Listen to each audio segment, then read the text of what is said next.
Hi friends, പുതിയൊരു വീഡിയോയിലേക്ക് എല്ലാവർക്കും സ്വാഗതം. കല്യാണം വേണ്ട എന്ന് പറഞ്ഞ നിധി അവസാനം കല്യാണത്തിന് സമ്മതിക്കാൻ കേട്ടോ. അങ്ങനെ സ്കൂളിലേക്ക് അമ്മാവൻ വരികയാണ്.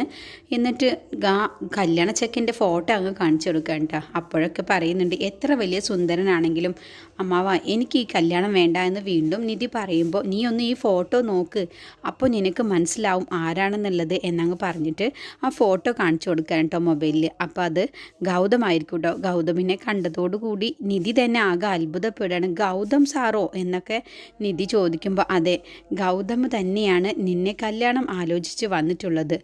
അതുകൊണ്ട് തന്നെ ഈ കല്യാണത്തിന് മോള് ഇനി സമ്മതിക്കണം എന്നങ്ങ് പറയണം. അങ്ങനെ എന്നിട്ട് നിധി കല്യാണത്തിന് സമ്മതിക്കാൻ കേട്ടോ. എന്നിട്ട് സന്തോഷത്തോടു കൂടി തന്നെ നിധി വീട്ടിലേക്ക് ചെല്ലുകയാണ്. ആ സമയത്ത് അമ്മ പാത്രമൊക്കെ കഴുകി വെക്കുക കേട്ടോ. എന്നിട്ട് അമ്മയെന്ന് സന്തോഷത്തോടു കൂടി ഉറക്കെ അങ്ങ് വിളിക്കാൻ കേട്ടോ. അപ്പോൾ അമ്മ അടുക്കളയിൽ നിന്നും അങ്ങ് വരികയാണ്. എന്താ മോളെ, ഇന്ന് നല്ല സന്തോഷത്തിലാണല്ലോ എന്നങ്ങ് പറഞ്ഞിട്ട് അമ്മേനെ അങ്ങ് കെട്ടിപ്പിടിക്കാൻ കേട്ടോ നിധി. അപ്പോൾ മോളെ, നീ എന്തിനാ എന്നെ കെട്ടിപ്പിടിക്കുന്നത്? എൻ്റെ മേലാകെ അഴുക്കാണെന്ന് പറയുമ്പോൾ, ഞാനും അമ്മ ജോലിയൊക്കെ ചെയ്തു വരുന്നത്, എൻ്റെ ദേഹത്തും അപ്പടി അഴുക്ക് തന്നെയാണ്. പക്ഷേ എൻ്റെ അമ്മയെ എനിക്ക് കെട്ടിപ്പിടിക്കണം, എന്നിട്ട് നമുക്ക് രണ്ടുപേർക്കും ഈ ചെളി കളയാൻ ഒരുമിച്ച് അങ്ങ് കുളിച്ചപ്പോൾ, നീ വല്ല ഇള്ള കുട്ടിയല്ലേ, നീ ഇപ്പോൾ എണ്ണ ഇട്ടൊക്കെ തേപ്പിച്ച് നിന്നെ കുളിപ്പിക്കും. അപ്പോൾ നിധി പറയാണ്, ഞാൻ ഇള്ള കുട്ടിയൊന്നുമല്ല, പക്ഷേ എൻ്റെ ഈ അമ്മ ഇല്ലാക്കുട്ടി തന്നെയാണ് എനിക്ക് എന്നൊക്കെ പറയുമ്പോൾ, നിന്ന് നല്ല സന്തോഷത്തിലാണല്ലോ, മുഖത്തൊരു തെളിച്ചമൊക്കെ ഉണ്ടല്ലോ, ഞാൻ ഈ പറയാൻ പോകുന്ന കാര്യം കേട്ട അമ്മയ്ക്ക് നല്ല സന്തോഷമാവും എന്ന് പറയുമ്പോൾ അമ്മ പറയാണ്, എനിക്കൊരു സന്തോഷവുമില്ല, ഞാൻ സന്തോഷിക്കണമെങ്കിൽ നീ കല്യാണത്തിന് സമ്മതിക്കണം, എന്നാലാണ് എനിക്ക് സന്തോഷം വരുള്ളൂ എന്ന് പറയുമ്പോൾ, അത് തന്നെയാണ് അമ്മ ഞാനും പറയാൻ വേണ്ടി വന്നത്. ഞാൻ കല്യാണത്തിന് സമ്മതിച്ചു എന്ന് പറയാനാണ് വന്നത്. ഇന്ന് അമ്മാവൻ സ്കൂളിലേക്ക് വന്നിരുന്നു. അവിടുന്ന് എനിക്ക് ഫോട്ടോ കാണിച്ചു തന്നു, പയ്യൻ്റെ ഫോട്ടോ കാണിച്ചു തന്നു. അത് കണ്ടപ്പോൾ തന്നെയാണ് ഞാൻ കല്യാണത്തിന് സമ്മതിച്ചത്. അദ്ദേഹത്തെ കല്യാണം കഴിക്കാൻ എനിക്ക് പറ്റിയാൽ അതൊരു മഹാഭാഗ്യം തന്നെയാണ്. ഈ ലോകത്തിലെ ഏറ്റവും വലിയ ഭാഗ്യവതി ഞാനായിരിക്കും എന്നൊക്കെ അങ്ങ് പറയട്ടോ.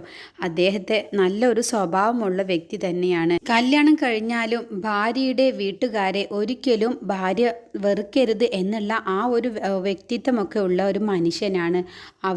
ഒരിക്കലും അവരെ തള്ളിപ്പറയരുത്. കാരണം അവരെ തള്ളിപ്പറയുന്ന സ്വന്തം വീട്ടുകളുള്ളവരെയും തള്ളിപ്പറയുന്ന അവൾ പിന്നീട് ഭർത്താവിനെയും തള്ളിക്കളയില്ല എന്നുള്ളത് എന്ത് ഉറപ്പാണുള്ളത് എന്നാണ് അദ്ദേഹം ചോദിച്ച ചോദ്യം. അത്രയ്ക്ക് നല്ല മനുഷ്യനാണ് എന്നൊക്കെ അങ്ങ് പറയട്ടോ. അപ്പോൾ ഇതൊക്കെ കേട്ടും കൊണ്ട് ശിവാനി അവിടെ നിന്ന് അങ്ങ് വരിക കേട്ടോ. അപ്പോൾ ശിവാനി ഇതെല്ലാം ഒളിഞ്ഞു നിന്ന് കേൾക്കണം. എന്നിട്ട് ശിവാനി, ഇവൾക്ക് കല്യാണമോ, അതും എൻ്റെ അച്ഛൻ കൊണ്ടുവന്നത്, വല്ല LIC കാരനോ അങ്ങനെ ആരെങ്കിലും ആയിരിക്കും, അല്ലാതെ എൻ്റെ അച്ഛനുണ്ടോ നല്ലൊരു കല്യാണമൊക്കെ കൊണ്ടുവരാൻ കഴിയുക എന്നൊക്കെ അങ്ങനെ പുച്ഛത്തോടു കൂടി പറയാം കേട്ടോ. എന്നാലും കല്യാണമേ വേണ്ട എന്ന് പറഞ്ഞ ഇവള് എങ്ങനെ ഇപ്പോൾ കല്യാണത്തിന് സമ്മതിച്ചു? അപ്പോൾ അത്രയ്ക്ക് വലിയൊരു മഹാൻ ആരായിരിക്കും എന്നൊക്കെ അങ്ങനെ പറഞ്ഞിട്ട് മനസ്സിൽ പറഞ്ഞുകൊണ്ടിരിക്കുന്ന സമയത്താവും നിധി അമ്മയോട് പറയാണ്, ഗൗതത്തിനെ വേണ്ട എന്ന് ആരും വെക്കില്ല, അത്രയ്ക്ക് നല്ല സ്വഭാവമുള്ള നല്ലൊരു മനുഷ്യനാണ്. അതുകൊണ്ട് എനിക്ക് ഇനി എൻ്റെ കല്യാണം കഴിഞ്ഞാലും എനിക്ക് ഒരു പേടിയുമില്ല അമ്മേ. എൻ്റെ അമ്മയുടെ കാര്യം, എൻ്റെ അനിയൻ്റെ കാര്യം എനിക്ക് നല്ല സന്തോഷത്തോടു കൂടി തന്നെ നോക്കി നടത്താൻ പറ്റും. അതിനൊക്കെ സമ്മതിക്കുന്ന ഒരാൾ തന്നെയാണ് എന്നൊക്കെ അങ്ങനെ പറയുമ്പോൾ ഇതെല്ലാം ശിവാനി കേൾക്കുക കേട്ടോ. അപ്പോൾ ശിവാനി, ഒരിക്കലും ഈ കല്യാണം ഞാൻ നടത്താൻ സമ്മതിക്കില്ല, നിനക്ക് ഗൗതത്തിനെ ഞാൻ വിട്ടുതരില്ല, ഞാനാണ് ഗൗതത്തിനെ സ്നേഹിക്കുന്നത് എന്നൊക്കെ മനസ്സിൽ അങ്ങ് പറഞ്ഞ ശേഷം ശിവാനി നേരെ റൂമിലേക്ക് അങ്ങ് പോവാൻ കേട്ടോ. എന്നിട്ട് അവിടെ ഇരിക്കുന്ന എല്ലാ സാധനങ്ങളും കൊണ്ട് വലിച്ചെറിയാണ്. ബുക്കും ഉടയുന്നതും എല്ലാം, പൂവും എല്ലാം അതെടുത്ത് അങ്ങ് എറിയണ്ട. അപ്പോൾ ആ സൗണ്ട് കേട്ടിട്ട് ശിവാനിയുടെ അമ്മ അങ്ങ് വരികയാണ്. എന്നിട്ട് എന്താ മോളെ, എന്താ നിനക്ക് പറ്റിയത് എന്ന് ചോദിക്കുമ്പോൾ, ഈ അമ്മ അറിഞ്ഞോ, ഇവിടെ നടക്കുന്ന ഒരു കാര്യവും അമ്മ അറിയുന്നില്ല. അമ്മ ഒരു കാര്യം മനസ്സിലാക്കിക്കോ, അച്ഛനാണ് ഇപ്പോൾ നിധിക്ക് കല്യാണം കൊണ്ടുവന്നിട്ടുള്ളത്, അതും ഞാൻ സ്നേഹിക്കുന്ന എൻ്റെ പയ്യൻ ഗൗതത്തിനെയോ. അതെ അമ്മേ, അതുകൊണ്ട് എനിക്ക് കിട്ടാത്തതൊന്നും അവൾക്ക് കിട്ടാൻ പാടില്ല. എൻ്റെ കല്യാണം നടന്നില്ലെങ്കിലും അവൾക്ക് ഗൗതത്തിന് ഒരിക്കലും കിട്ടരുത്. അതുകൊണ്ട് അച്ഛനെ ഇപ്പം തന്നെ അമ്മ വിളിക്കണം. എന്നിട്ട് എന്തിനാണ് എൻ്റെ മോൾക്ക് കൊടുക്കാതെ ഗൗതത്തിന് അവൾക്ക് കൊടുക്കുന്നത് എന്ന് ചോദിക്കണം എന്നങ്ങ് പറഞ്ഞ് വാശി പിടിക്കുമ്പോൾ ശിവാനിയോട് പറയാണ്, വേണ്ട, നമ്മളെ ആരെയും അറിയിക്കാതെയല്ലേ അച്ഛൻ ഇങ്ങനെ ഒരു പരിപാടി ചെയ്തത്, അതുകൊണ്ട് തന്നെ ഈ കല്യാണം മുടക്കാനുള്ള ഒരു വഴിയും എനിക്കറിയാം. അത് ആരും അറിയാതെ തന്നെ എനിക്കറിയാം എങ്ങനെയാണ് ഈ കല്യാണം മുടക്കേണ്ടത് എന്നുള്ളത്. അതുകൊണ്ട് മോളെ, ഇതൊന്നും അറിഞ്ഞ ഭാവം നടക്കണ്ട. ഇനി മുതൽ അവരുടെ ഓരോ ചലനവും നമ്മൾ സൂക്ഷിച്ച് നോക്കണം. എന്നിട്ട് എന്താണ് അവർ ചെയ്യാൻ പോകുന്നത് എന്നുള്ളതൊക്കെ മനസ്സിലാക്കണം. അവരറിയാതെ അതിനുള്ള വഴിയാണ് ഇനി നോക്കേണ്ടത് എന്നൊക്കെ പറഞ്ഞിട്ട് ശിവാനിയും അമ്മയും കൂടിയിട്ട് അങ്ങനെ ഒരു പ്ലാൻ തയ്യാറാക്കണം കേട്ടോ. പിന്നീട് നിധി ഇങ്ങനെ സ്വപ്നം കാണാൻ കേട്ടോ കിടക്കുകയാണ്. കിടന്നിട്ട് ഉറങ്ങാൻ കിടക്കുന്ന സമയത്ത് ഗൗതം പറഞ്ഞ ഓരോ വാക്കുകളും നിധി ഇങ്ങനെ ആലോചിക്കുകയാണ് കേട്ടോ. അത്രയ്ക്കധികം നല്ല സ്വഭാവമുള്ള ഒരാളാണെന്നുള്ളതും ഒരിക്കലും ഭർത്താവിനെ കല്യാണം കഴിച്ച് എന്ന് കരുതി സ്വന്തം വീട്ടുകാരെ ഉപേക്ഷിക്കരുത് എന്ന് പറഞ്ഞ കാര്യമൊക്കെ അങ്ങനെ നിധി ഇങ്ങനെ ആലോചിച്ച് സന്തോഷിക്കുകയാണ് കേട്ടോ. ഈ സമയത്ത് ശിവാനിയാണെങ്കിൽ ഉറക്കം കിട്ടാതെ അങ്ങോട്ടും ഇങ്ങോട്ടും ഇങ്ങനെ തിരിഞ്ഞു മറിഞ്ഞു കിടന്നിട്ട് എനിക്ക് കിട്ടാത്ത ഗൗതമിനെ ഒരിക്കലും അവൾക്ക് ഞാൻ കൊടുക്കില്ല, അവളുടെ കല്യാണം ഞാൻ നടത്താൻ സമ്മതിക്കില്ല, എനിക്ക് വേണം ഗൗതമിനെ, അതല്ല എനിക്ക് കിട്ടിയിട്ടില്ലെങ്കിൽ അവൾക്ക് കൊടുക്കില്ല, ആ നിധിക്ക് ഞാൻ ഗൗതമിനെ വിട്ടു കൊടുക്കില്ല, എങ്ങനെയെങ്കിലും ഞാൻ ഈ കല്യാണം മുടക്കിയിരിക്കും എന്നൊക്കെ ശിവാനിയും അങ്ങ് പ്രതിജ്ഞ പോലെ മനസ്സിൽ പറയാൻ കേട്ടോ. പിന്നീട് ഗൗതമിൻ്റെ വീട്ടിൽ ഗൗതമിൻ്റെ അനിയനും അനിയത്തിയും ഇരുന്ന് മൊബൈൽ കാണാം കേട്ടോ. അപ്പോൾ ആ സമയത്ത് അമ്മ വന്നിട്ട് പറയാണ്, മോളെ നിനക്ക് പഠിക്കാനൊന്നുമില്ല, നീ പോയി പഠിച്ചോ. അതിന് അമ്മ ഇന്ന് ലീവാണ്, ഇന്ന് ഏട്ടന് പെണ്ണ് കാണാൻ പോകുന്ന ദിവസമല്ലേ, അതുകൊണ്ട് ഇന്ന് ലീവ് എടുത്തു.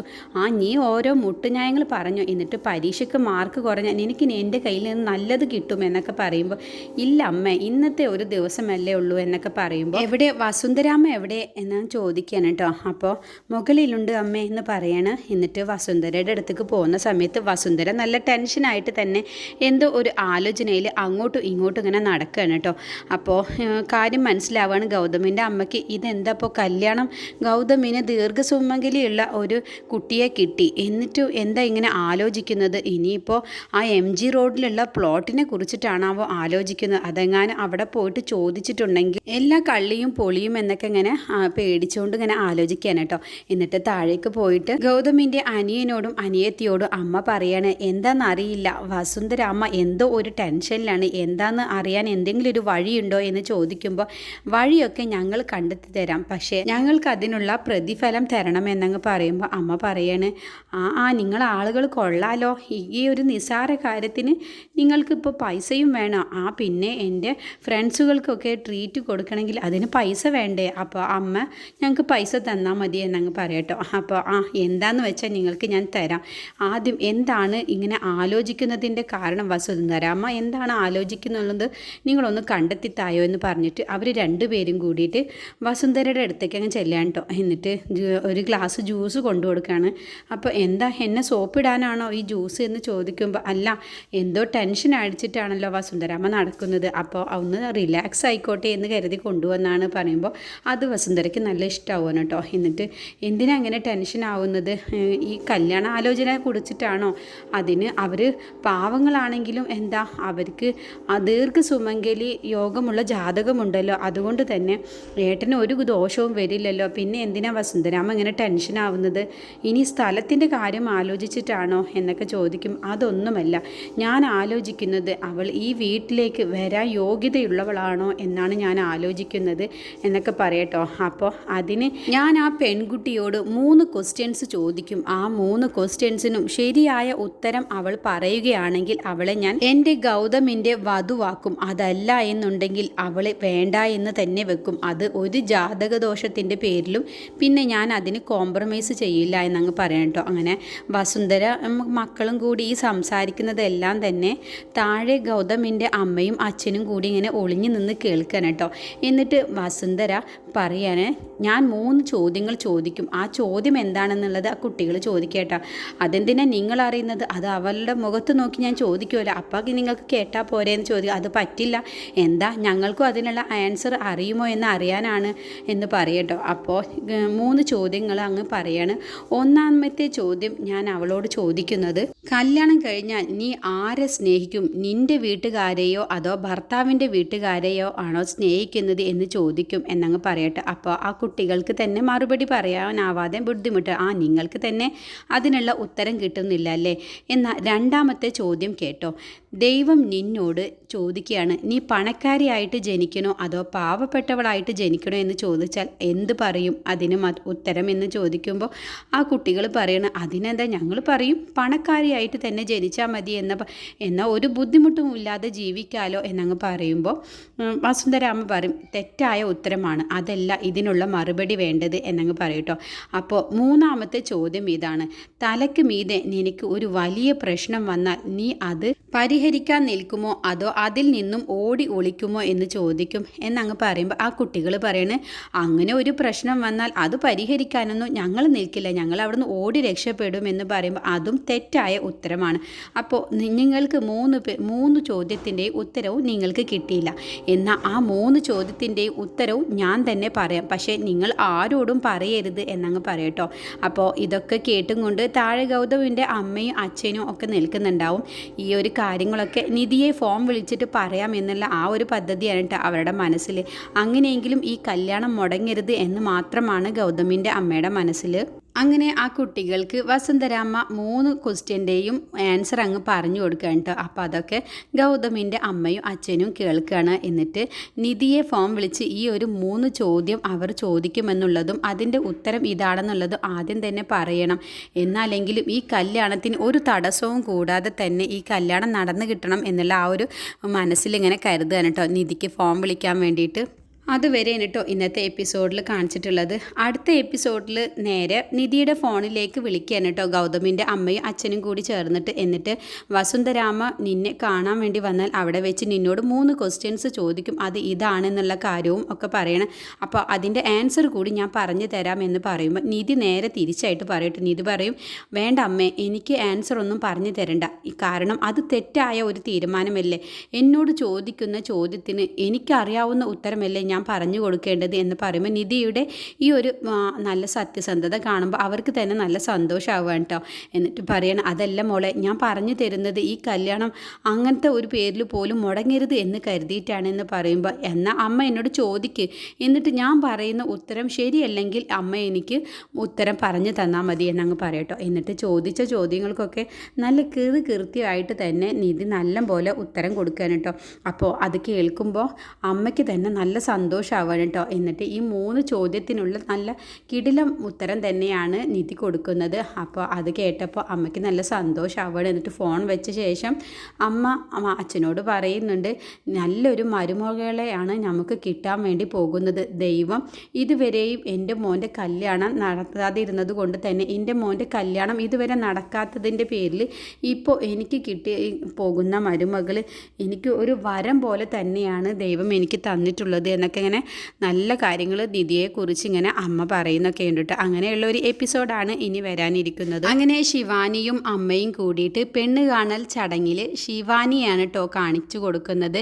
നിധിയുടെ ജാതക പൊരുത്തമൊക്കെ ശിവാനിയുടേതാണെന്നുള്ളത് വരുത്തി തീർക്കുകയാണ്. എന്നിട്ട് നിധിയെ അങ്ങ് മാറ്റി നിർത്തും. നിധിയെ അങ്ങ് റൂമിലിട്ട് പൂട്ടുകയൊക്കെ ചെയ്യും ശിവാനിയും ശിവാനിയുടെ അമ്മയും കൂടി ചേർന്നിട്ട്. അങ്ങനെ ശിവാനിയുടെ അമ്മയും ശിവാനിയും കൂടി ഭീഷണിപ്പെടുത്തിയിട്ട് ഞങ്ങൾ ഇപ്പോൾ തന്നെ നിങ്ങളുടെ മുന്നിൽ വെച്ച് തന്നെ ആത്മഹത്യ ചെയ്യുമെന്ന് പറഞ്ഞ് വിഷക്കുപ്പിയുമായിട്ടാവും അവർ നിൽക്കുന്നുണ്ടാവുക. അങ്ങനെ അവർ വിഷം കുടിക്കും എന്നങ്ങ് വരുത്തി തീർക്കുകയാണ്. അപ്പോഴാവും നിധിയും അമ്മയും കൂടിയിട്ട് അവരെ തന്നെ പെണ്ണ് കണ്ടോട്ടെ എന്ന് അങ്ങ് സമ്മതിക്കുകയാണ് കേട്ടോ. അങ്ങനെയാണ് ഗൗതമിൻ്റെ മുന്നിലേക്ക് ശിവാനി ചെല്ലുന്നതും പിന്നീട് അച്ഛനും ആകെ അങ്ങ് അതിശയിക്കുന്നൊക്കെ ഉണ്ട് കേട്ടോ ശിവാനി വരുന്നത് കാണുമ്പോൾ. നിധിക്ക് പകരം ശിവാനി വരുന്നത് കാണുമ്പോൾ പക്ഷേ എല്ലാവരുടെയും മുന്നിൽ വെച്ചിട്ട് അച്ഛനും ഒന്നും പറയാനാവാതെ മിണ്ടാതെ തല താഴ്ത്തി നിൽക്കും. പിന്നീട് അവരെല്ലാവരും പോയി കഴിഞ്ഞ ശേഷം നിധിയോട് പോയിട്ട് ശിവാനിയുടെ അച്ഛന് മാപ്പ് പറയുകയൊക്കെ ചെയ്യും. പക്ഷേ ഈ കല്യാണം എന്തായാലും ലാസ്റ്റിൽ വെച്ചിട്ട് നടക്കില്ല കേട്ടോ. അപ്പോഴത്തേക്കും ശിവാനി വേറൊരു പയ്യൻ്റെ കൂടെ ഒളിച്ചോടി പോവുകയൊക്കെ ചെയ്യും. ശിവാനിയെ സ്നേഹിച്ചിരുന്ന ആ കാമുകൻ്റെ കൂടെ തന്നെ ഒളിച്ചോടി പോവുകയൊക്കെ ചെയ്യും. അങ്ങനെ നല്ല നല്ല എപ്പിസോഡുകളാണ് ഇതിൽ വരാനിരിക്കുന്നത്. നിധിയുടെ കല്യാണവും ഗൗതമിൻ്റെ കല്യാണവും നടക്കാതിരിക്കാൻ ഒരുപാട് തടസ്സങ്ങൾ ഉണ്ടാവും കേട്ടോ. ലാസ്റ്റിൽ വെച്ചിട്ടാണ് അവർ ഒരുമിച്ച് കല്യാണം കഴിക്കുന്നത്. പിന്നീട് ഗൗതമിൻ്റെ വീട്ടിൽ പോയിട്ട് വസുന്ധരാമയെ ഒരു പാഠം പഠിപ്പിക്കലൊക്കെ ഉണ്ട് നിധി. അങ്ങനെ നല്ല നല്ല എപ്പിസോഡുകളാണ് ഇതിൽ വരാനിരിക്കുന്നത്.